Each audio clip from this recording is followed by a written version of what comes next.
سکتی جب کسی جوان کے سر پہ سہرا دیکھے گی تو ماں کبھی بیٹے کو فراموش نہیں کر سکتی۔ محبتوں کے تقاضے ہوتے ہیں، جو ماں بیٹے سے محبت کرتی ہے بے لوث وہ دنیا میں کوئی نہیں کر سکتا۔ ام لیلہ نے کیسے برداشت کیا؟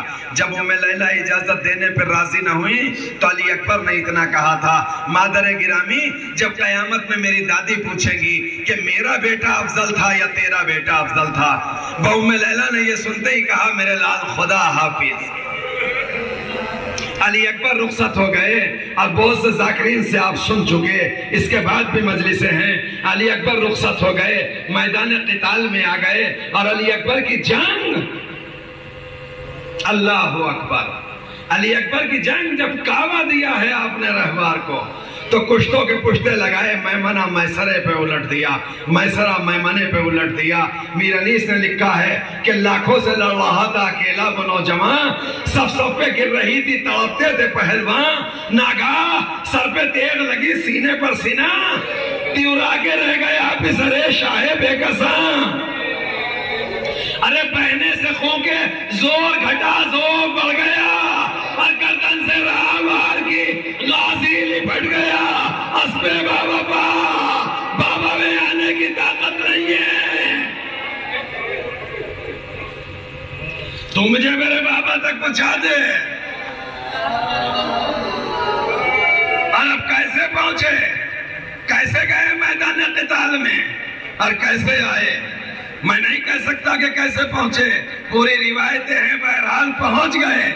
اور جب پہنچ گئے تو بس چھوٹا سا ایک مکالمہ اور اختتام مجلس، قریب علی اکبر پہنچے اور سرزانوں پہ رکھا، اور سرزانوں پہ رکھنے کے بعد کہا میرے لال ایسے وقت میں جا رہے ہو کہ اب کوئی میرا یاور و انصار باقی نہیں ہے، میرے سارے یاور راہ خدا میں شہید ہو گئے، میرے سارے انصار مر گئے، تم مجھے ایسے عالم میں چھوڑ رہے ہو؟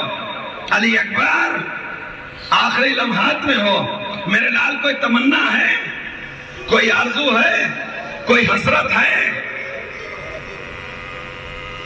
بڑی ٹھہری ہوئی آنکھوں سے دیکھا اور دیکھنے کے بعد پھر نظروں کو ذرا سا جھکانے لگے، تو آپ نے کہا کچھ کہنا چاہتے ہو کہو تو صحیح میرے لال۔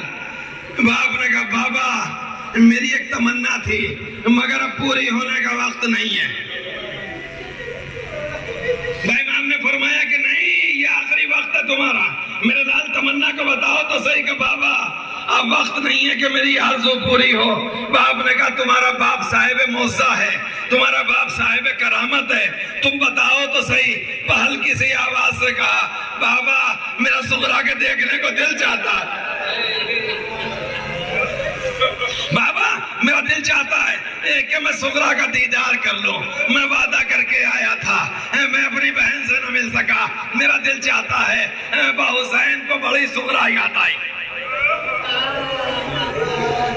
اور آپ نے کہا کہہ دیجئے لکھ دیجئے بابا صغرا کو، لکھ دیجئے بابا صغرا کو۔ اکبر نے کیا تھا یاد تمہیں، لینے کو تمہارے آ نہ سکا، شرمندہ بہت یہ بھائی ہے۔ میرے بابا امام عالی مقام نے قوت موعظہ سے اپنی 2 انگلیوں کو جناب علی اکبر کے سامنے یوں کیا، میرے لال ان انگلیوں کے درمیان دیکھو، وہ تمام زمینیں پست ہوئی، زمین مدینہ بلند ہو گئی۔ عرب علی اکبر سے آپ نے معلوم کیا میرے لال تمہیں صغرا نظر آئی؟ کہ بابا صغرا گھر کے اندر نہیں ہے، کہ روضہ رسول پہ دیکھو، آپ نے فرمایا بابا صغرا روضہ رسول پہ بھی نہیں ہے، کہ پھر وہاں دیکھو جہاں تم نے وعدہ کیا تھا، آخری وعدہ چلتے وقت جہاں کیا تھا ذرا اس جگہ کو دیکھو۔ علی اکبر نے نظریں اٹھائیں، صغرا اس مقام پہ کھڑی تھی جہاں علی اکبر آخری مرتبہ صغرا سے جدا ہو رہے تھے اور روضہ رسول کی طرف انگلی اٹھا کے کہہ رہی تھی اے نانا محمد مصطفیٰ میرا بھائی بے وفا نہیں ہے، بھائی اتنا بتا دو کہ میرا بھائی مجھے لینے کے لیے کیوں نہیں آیا؟ علی اکبر نے آواز دی بابا ہاتھ کو نیچا کر لو، ارے بابا ہاتھ کو جھکا لو، صغرا کا تڑپنا دیکھا نہیں جاتا، اور ہاتھ اٹھا کے ملاقات ہوگی، اے بی بی اب قیامت میں ملنا، خدا حافظ۔ علی اکبر زانو حسین پہ دم توڑ گئے، سغرا یاد کرتی رہ گئی، والی اکبر والی۔